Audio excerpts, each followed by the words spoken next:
راز وفا کو فاش سرے عام کر دیا، اشکوں کا ہو برا ہمیں بدنام کر دیا۔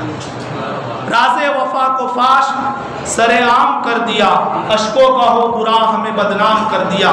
تو حضرت مجدد الف ثانی پیدا ہو گئے۔ اس کے بعد حضرت خواجہ باقی باللہ، یہ ہندوستانی نہیں ہے، حضرت خواجہ باقی باللہ کی پیدائش ہندوستان میں نہیں ہوئی، آپ کی پیدائش کابل کے شہر میں ہوئی۔ اور جب آپ اپنے پیر و مرشد حضرت امکنگی رحمت اللہ علیہ نے کہا کہ جاؤ ہندوستان، اور ہندوستان میں جا کر ایک بندہ تمہارا مرید بنے گا اور ایسا روشن ہوگا کہ سارا جہاں اس سے روشن ہو جائے گا، آپ کہنے لگے حضور بڑھاپا ہے اور آپ ہندوستان بھیج رہے ہیں، کہا استخارہ کر لے، استخارہ کر لے۔ حضرت باقی باللہ نے استخارہ کیا۔ تمام علماء کرام سے متوجہ ہونا چاہتا ہوں کہ آپ بھی توجہ دیں۔ استخارہ کیا تو آپ فرماتے ہیں کہ میں نے استخارہ میں دیکھا کہ ایک طوطی ہے، ہم لوگ طوطا بولتے ہیں نا، ادھر طوطی بولتے ہیں، ایک طوطی ہے، میں اس کے منہ میں لعاب ڈال رہا ہوں، وہ میرے منہ میں شکر ڈال رہا ہے، میں اس کے منہ میں لعاب تھوک ڈال رہا ہوں، وہ میرے منہ میں شکر ڈال رہا ہے۔ جب آپ نے یہ بات اپنے پیر و مرشد سے کہی تو کہا کہ اب سمجھ میں آیا کیا مسئلہ ہے، چلا جا، بڑھاپا ہے، پیاسا کنویں کے پاس جاتا ہے، کنواں پیاسے کے پاس آ، وجہ کیا ہے، مسئلہ کیا ہے، وہ بھی سمجھ۔ جب آئے اور سرہند کی طرف سے گزر ہوا تو سب خانقاہوں میں سب لوگوں کو دیکھنے لگے، جو شکل و صورت حضرت بہاؤالدین شہنشاہ نقشبند رحمت اللہ علیہ نے بتائی تھی، وہ شکل کا کوئی نظر ہی نہیں آیا۔ دلی میں آپ جب پہنچے، بے تاب بے قرار ہے، دیکھ رہے ہیں جو بھی ملنے آتا ہے، اوپر سے نیچے تک دیکھتے ہیں اور کہتے ہیں یہ وہ نہیں ہے، یہ وہ نہیں ہے، یہ وہ نہیں ہے۔ اور جب وہ پہنچے تو بس قدم رکھے مجدد الف ثانی نے آپ کی بارگاہ میں، حضرت خواجہ باقی باللہ اپنی مفلس سے اٹھ گئے اور کہنے لگے جس کا انتظار تھا اب وہ ختم ہو چکا، وہ آ گیا ہے۔ پیر مرید کے وہاں نہیں جاتا، مرید کو پیر کے پاس آنا پڑتا ہے۔ یہ کون سا مرید ہے کہ پیر تمنا کر رہا ہے کہ وہ مجھ سے ملاقات کرے یا میں اس سے ملاقات کروں؟ کبھی کبھی ہوتا ہے ایسا، کبھی کبھی ہوتا ہے ایسا۔ حضرت مجدد الف ثانی جب حضرت خواجہ باقی باللہ کی بارگاہ میں پہنچے تو آپ نے ماجرا بیان کیا اور بیعت الخلافت سے نوازا اور کہنے لگے کہاں نکلے؟ حضرت مجدد الف ثانی فرماتے حضور حج کے لیے جا رہا ہوں۔ کہنے لگے تھوڑے دن رک جاؤ تو تمہارا کام بن جائے گا، تھوڑے دن رک جاؤ تمہارا کام بن جائے گا۔ دو شرطیں حضرت خواجہ باقی باللہ نے رکھی، اور حضرت خواجہ باقی باللہ کا بھی خود مقام بہت اونچا ہے، مگر ابھی موضوع وہ نہیں، اس لیے نہیں بتانا چاہوں گا، بس ایک بات بتا دو۔ کہا رک جاؤ کام جم جائے گا۔ کہا کتنے دن؟ 1 مہینہ رکنا چاہتے ہو یا 7 دن؟ جانا ہے حج کے لیے۔ مجدد الف ثانی فرماتے حضور 7 دن رک سکتا ہو، 1 مہینہ تو نہیں رک سکتا۔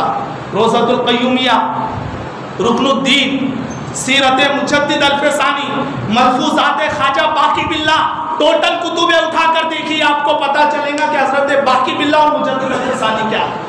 روضۃ القیومیہ آپ پڑھیے، آپ کو پتا چلے گا مجدد الف ثانی کی ہستی کیا ہے۔ تو جب کہا حضور 7 دن، کہا ٹھیک ہے کوئی بات نہیں۔ 1 دن 2 دن 3 دن گزر گئے، 4تھے دن حضرت خواجہ باقی باللہ چلے گئے روم میں۔ کہا اب آپ بھی آ جاؤ۔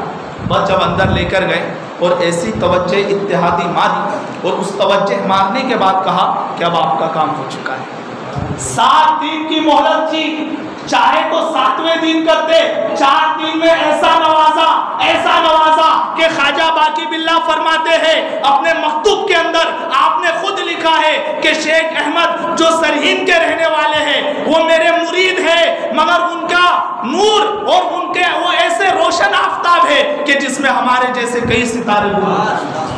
یہ خواجہ باقی باللہ کے کلمات جو کہ آپ کے مکتوبات باقی باللہ میں موجود ہے، ملفوظات باقی باللہ میں آپ نے خود لکھا ہے۔ اب اس کے بعد آپ جب آئے سرہند، پھر سرہند میں آپ نے کچھ دن گزارے اور اس کے بعد جب آپ لاہور پہنچے، لاہور سے پھر دہلی آئے، پھر یہ تمام تر سلسلہ آپ کا سیر و تسریح کا چلتا رہا اور علم دین پھیلاتے رہے۔ جتنا پڑھا تھا مرید بھی بنتے گئے، شاگرد بھی بنتے گئے، اور جب آپ افغانستان وغیرہ کی طرف گئے اور وہاں پر علم دین پھیلایا، وہاں پر مریدین بنائے، تو خبر ملی کہ خواجہ باقی باللہ وصال فرما چکے ہیں۔ بس خبر ملنا تھی کہ ریٹرن آئے، مگر اس وقت تک کہ بہت دیر ہو چکی تھی، آپ کی مزار مبارک پر حاضری دی تو آپ نے خواجہ باقی باللہ نے وصال سے پہلے اپنے مریدوں سے کہا تھا کہ ہر کسی سے یہ التجا ہے کہ وہ شیخ احمد سرہندی کا ساتھ دے اور اس کے ساتھ ہو جائے، یہ التجا ہے۔ حضرت شیخ احمد سرہندی رحمۃ اللہ علیہ جب دہلی پہنچے اور جب وہاں سے نکلے تو کچھ دنوں کے بعد پھر واپس دہلی میں آئے، کیونکہ دہلی کے اندر بڑے بڑے علماء اور بڑے بڑے فضلاء رہتے تھے، اور جب آپ نے اپنی مجلس شروع کی تو اس مجلس کے اندر 2 بندے آئے۔ اب یہاں سے امپورٹنٹ تقریر شروع ہوں گی 15-20 منٹ کی، وہ آپ کو سننا ہے کہ مجدد الف ثانی کو کیوں بھیجا گیا، کیوں آپ پیدا ہوئے، کیا وجہ تھی کہ حضور کے 1000 سال کے بعد آپ کو پیدا کیا گیا۔ اللہ کی مصلحت ہے نا ہر چیز میں، تو کیوں آپ آئے 1000 سال کے بعد؟ 900 سال کے بعد بھی آ سکتے تھے، 1100 سال کے بعد بھی آ سکتے تھے، 1000 سال کے بعد ہی کیوں؟ یہ سماعت فرمائیے۔ حضرت مجدد الف ثانی جب مجلس لگانے لگے دہلی کے اندر تو وہاں پر 2 بندے، ایک کا نام ابو الفضل تھا اور ایک کا نام فیضی تھا، یہ دونوں اپنے وقت کے بڑے چکید عالم تھے، اور صرف عالم ہی نہیں، بنارس میں جا کر انہوں نے کفار کا علوم بھی سیکھا تھا، ان کی کتابیں بھی پڑھی تھی، اور اس طرح سے عربک زبان میں ماہر تھے۔ اللہ اکبر کبیرہ لیکچر دیا کرتے تھے، اور حضرت مجدد الف ثانی سے کہتے آپ کی محفلیں ہمیں اچھی لگتی ہے اس لیے ہم آپ کی محفل میں بیٹھتے ہیں۔ اللہ کا ولی سخی ہوتا ہے، اللہ کا ولی محبتی ہوتا ہے، وہ منع نہیں کرتا۔ جیسے کہ غریب نواز ہے، اگر امیر آئے، غریب آئے، فقیر آئے، کوئی بھی آئے، ہر کسی کو نواز دیا کرتے ہیں۔ پچھلے کپڑوں میں سکندر ہو ضروری تو نہیں، میلے کپڑوں میں قلندر بھی تو ہو سکتا ہے۔ وہ فقیر جسے حکارت سے پکارا تو نے، اس کے کاسے میں سمندر بھی تو ہو سکتا ہے۔ وہ فقیر جسے حکارت سے پکارا تو نے، اس کے کاسے میں سمندر بھی تو ہو سکتا ہے۔ یہ وہ اولیاء ہوتے ہیں جو اپنا بیگانے کا مسئلہ نہیں ہے، ہر کسی کو نوازتے ہیں۔ جب دونوں بھائیوں نے تمنا کی، آپ نے کہا ٹھیک ہے میرے پاس آیا کرو، مجلس میں بیٹھا کرو۔ وہ لوگ بھی کچھ دنوں تک کے کچھ باتیں بتاتے گئے، لیکچر دیتے گئے۔ ایک دن، کیونکہ جو انسان چور ہوتا ہے وہ ایک نہ ایک دن پکڑے جاتا ہے، ابو الفضل اور فیضی اٹھا حضرت، اور ایک دن حضرت امام غزالی رحمت اللہ علیہ کے بارے میں کچھ الٹی سیدھی بات کہہ دی۔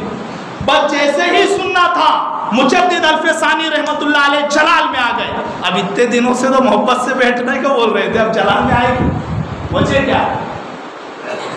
جلال فاروقی اور جمال صدیقی جب ان دونوں کو جمع کیا جائے تو ایک ہستی جنم لیتی ہے، اس ہستی کا نام مجدد الف ثانی۔ 28 واسطوں سے آپ کا سلسلہ نسب عمر فاروق سے ملتا ہے، اور 21 واسطوں سے آپ کا سلسلہ روحانیت طریقت حضرت ابوبکر صدیق سے ملتا ہے۔ تو فاروقی جلال، صدیقی جمال، اور ان دونوں جلال و جمال کا سمندر اگر کوئی بہتا ہے تو وہ مجدد الف ثانی۔ اتنے دنوں سے محبت سے پیش آ رہے تھے، کیوں؟ کیونکہ زبان پہ کوئی بات نہیں لایا تھا، اور جب زبان پہ امام غزالی کے بارے میں بری بات لائی، مجدد الف ثانی کو غصہ آیا۔ یہاں سے عقیدہ ملتا ہے۔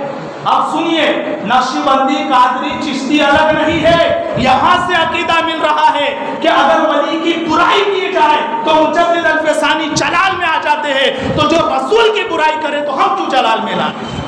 آری بات سمجھ میں آ رہی بھائی؟ حضور کی گستاخی اگر کوئی کرتا ہے تو پھر کیوں جلال نہیں آتا ہے؟ آپ نے کہا دور ہو جا ہماری نظر سے، اور اب آنا نہیں اس مجلس میں۔ اس نے بہت معافی تلافی کی، بہت کچھ کیا، آپ نے اسے معاف کر دیا، توبہ وغیرہ کیا۔ کیوں؟ یہ رائٹ ہینڈ تھا اکبر بادشاہ۔ کون تھا یہ؟ اکبر بادشاہ۔ اور اس کے ذہن میں وسوسے تھے کہ مجدد الف ثانی بہت بڑے اسکالر ہیں، مجدد الف ثانی بہت بڑے علوم کے ماہر ہے، یہ بھی اپنے اس میں شامل ہو جائے۔ تو شامل کرنے کے لیے پروپیگنڈا کر رہے تھے، اور ان کے پاس آ رہے تھے، وہ تو اللہ کے ولی ہیں، وہ نظر تو صورت پہ رکھتے ہیں مگر پورا کام دل والا ان کو سمجھ میں آ جاتا ہے۔ ضروری یہ نہیں کہ صرف نگاہوں سے کام کیا جائے، ضروری یہ نہیں کہ صرف نگاہوں سے کام کیا جائے. اللہ والوں کی شان تو یہ ہوتی ہے کہ عالم کی بارگاہ میں بیٹھو تو زبان کو سنبھالو، اور ولی کی بارگاہ میں بیٹھو تو دل کو سنبھالو، کیونکہ دل کے حال جانتے ہیں.